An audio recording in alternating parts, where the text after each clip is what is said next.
Hey everyone, welcome back to my kitchen. Today, I'm going to show you how to make a flavor-packed beef biryani, rich, aromatic, and absolutely mouth-watering. We're going to cook it step by step, just like how it's made back home, with all those deep traditional flavors. So let's get started. Here, I have some beef cut into small pieces. The beef should include bones, but if you want to use boneless beef, that's fine too. First, I've chopped some onions, nice and fine.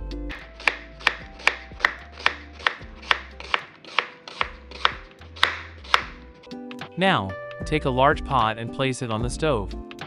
Pour in some water and turn on the heat. Now, add the chopped onion to the pot. Next, add all your whole spices to flavor the broth.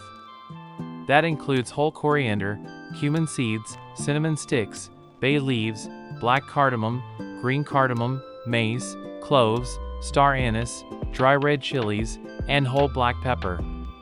Don't forget a pinch of salt.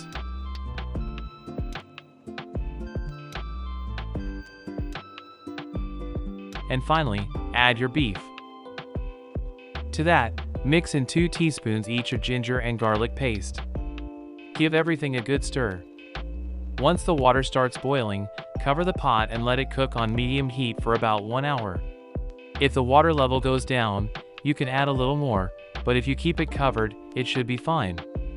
We don't want the meat to dry out completely because that flavorful water, or stock, will be used later to cook the rice. While the beef is cooking, let's boil a few potatoes on another stove. Once they're soft, peel them and keep them in the refrigerator. They'll go into the biryani later to give it that perfect traditional touch. After about an hour, your beef should be around 60 to 70% cooked. Now, remove the meat from the pot and strain the broth. Keep both separate. We'll use the broth as our biryani water later. Next, heat some cooking oil in a large pot. Add sliced onions and fry them until they turn golden brown. Once the onions are beautifully golden, add in your pre-cooked beef.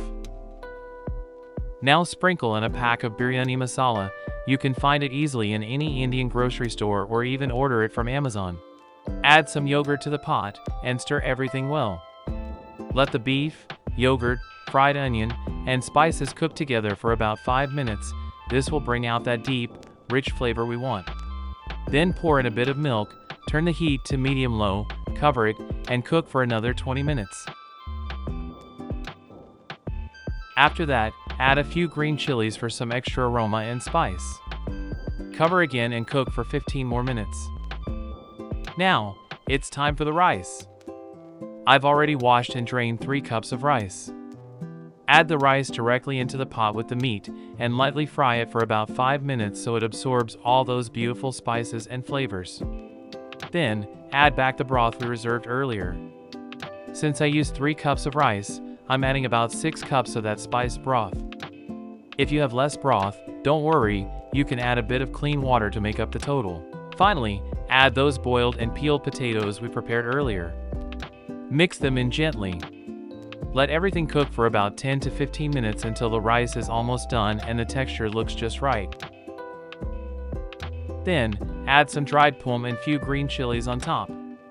Turn the heat to the lowest setting, cover the pot and let it cook for about 30 minutes.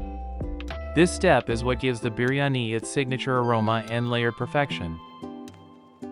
And that's it. After 30 minutes, your beef biryani is perfectly cooked.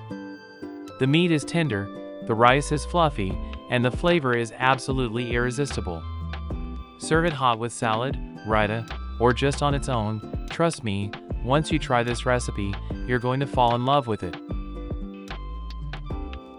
So, go ahead and try this at home, and don't forget to let me know in the comments how it turned out. If you enjoyed this video, hit the like button, subscribe to my channel, and click the bell icon so you don't miss any upcoming recipes. Thank you so much for watching, and I'll see you in the next one. Enjoy your delicious homemade beef biryani.